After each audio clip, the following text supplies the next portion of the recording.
শুভ্রার রূপকথার দেশ। শুভ ছিল এক 10 বছরের বাল। সে ছিল খুব কল্পনাপ্রবণ। গ্রামের পাশে ছোট এক পুকুরের ধারে বসে সে প্রায় আকাশে মেঘের খেলাতে সময় কাটাত। মেঘের ভেতরে সে বিভিন্ন প্রাণী, রাজপ্রাসাদ আর রূপকথার দৃশ্য কল্পনা করত। শুভ্র মা তার এই কল্পনার কথা শুনে হাসতেন, তবে তিনি কখনো ছেলেকে থামাতে বলতেন না। রহস্যময় বইয়ের খোঁজ একদিন শুভ্র দাদুর পূর্ণ ঘর পরিষ্কার করার সময় একটি ধুলোমাখা বই পায়। বইটির মলা ছিল সোনার রঙের, আর সেখানে লেখা ছিল রূপকথার দরজা। সপুর প্রথমে ভেবেছিল এটা সাধারণ কোনো গল্পের বই, কিন্তু যখন বইটি খুলল তখনই ঘটল অদ্ভুত এক ঘটনা। বইয়ের পাতা থেকে বেরিয়ে এল ঝলমলে এক আলো।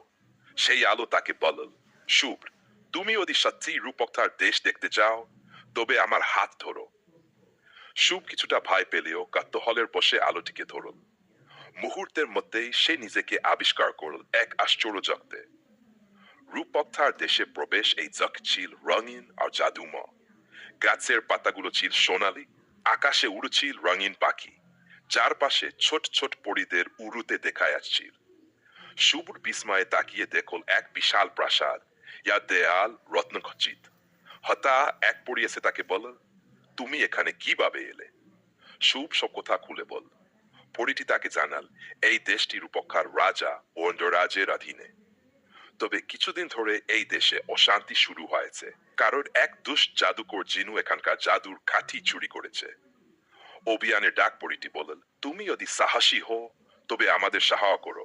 আমরা সবাই চেষ্টা করেছি, কিন্তু দুষ্ট জাদুকরকে হারাতে পারিনি। তুমি কি কি পারবে?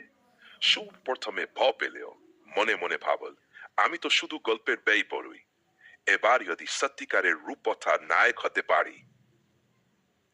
পরে তাকে এক জাদুর বাড়ি দিল। তোর বাড়িটি ছিল হালকা কিন্তু খুব শক্তিশালী। পরীটি বলল, এটি শুধু সত্যিকারের সাহসীর হাতে কাজ করবে। দুষ্ট জাদুকরের খোঁজ শুভ্র অভিযানে বেরোল। পথে তার সঙ্গে যোগ দিল একটি কথা বলা খরগোশ, যার নাম ছিল ঝিলিক। ঝিলিক জানত জাদুকরের দুর্গে পৌঁছানোর গোপন পথ। তারা দুজন একসঙ্গে জঙ্গলের ভেতর দিয়ে যেতে শুরু করল। হঠাৎ জঙ্গলের মাঝখানে তারা বড় বিশাল এক দত্তের সামনে।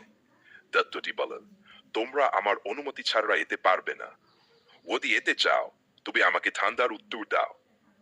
দত্তের ধান্দাটি ছিল, একটা জিনিস অতি ভাগ করো ততি বাড়বে। সেটা কি?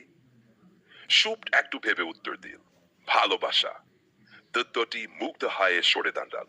সে বলল, তুমি সত্যিই বুদ্ধিমান। আও তোমার রাত্রা সাফল্য কামনা করি। জাদুকরের দুর্গ শুভ আর ঝিলিক অবশেষে পৌঁছাল জাদুকরের দুর্গে।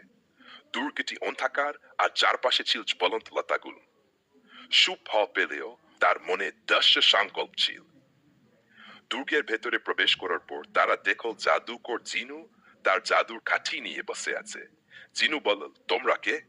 আমার জাদুর দেশে অনুপ্রবেশ করার সাহস কিভাবে হলে? শুভ বলল, তুমি এই দেশের জাদুর কাঠি চুরি করেছ, আমি তা ফিরিয়ে নিতে এসেছি। জিনু হেসে বলল, তুমি কি ভেবেছ তৎ সহজে আমাকে হারাতে পারবে? চূড়ান্ত লড়াই। জিনু তার জাদুর শক্তি দিয়ে আগুনের গোলা ছুঁড়ে দিল। শুভ তার জাদুর তরবারি দিয়ে সেই গোলা ফিরিয়ে দিল। এভাবে শুরু হল তাদের মধ্যে ভয়ঙ্কর লড়াই। ঝিলিক গোপনে গিয়ে জিনুর পিছনে লুকিয়ে থাকা জাদুর কাঠিটি তুলে আনল। যখন কাঠিটি শুভ্রর হাতে এল তখন তার তরবারি আরো শক্তিশালী হয়ে উঠল। শুভ্র এক আবাতে জিনুকে পরাজিত করল। জিনু হঠাৎ তার দুষ্ট রূপ থেকে মুক্ত হয়ে একজন সাধারণ মানুষের রূপ নিল। সে কাঁদতে কাঁদতে বলল, আমার এই দুষ্ট কাজের জন্য আমি অনুতপ্ত, আমাকে ক্ষমা করো। শান্তি ফিরে এল। শুভ সেই জাদুর কাঠি পরীদের হাতে তুলে দিল। পরীরা খুব খুশি হয়ে তাকে বলল, তুমি আমাদের দেশের নায়ক, আমরা তোমার সাহসের জন্য চিরকাল কৃতজ্ঞ থাকবো। হঠাৎ আলো এসে শুভ্রকে বলল, তোমার কাজ শেষ, এবার তোমার ফিরে আওয়ার সময়। শুভ বিদায় নিয়ে আবার নিজের ঘরে ফিরে এল। বাস্তব আর কল্পনার মেলবন্ধন। শুভ্র মা যখন তাকে ডাকতে এলেন, শুভ্র তখন ঘুমিয়ে পড়েছে, কিন্তু তার মুখে ছিল এক অদ্ভুত তৃপ্তির হাসি। শুভ জানত সে শুধু স্বপ্ন দেখেনি, তার কল্পনা আর সাহস তাকে সত্যি এক রূপকথার নায়ক বানিয়েছিল।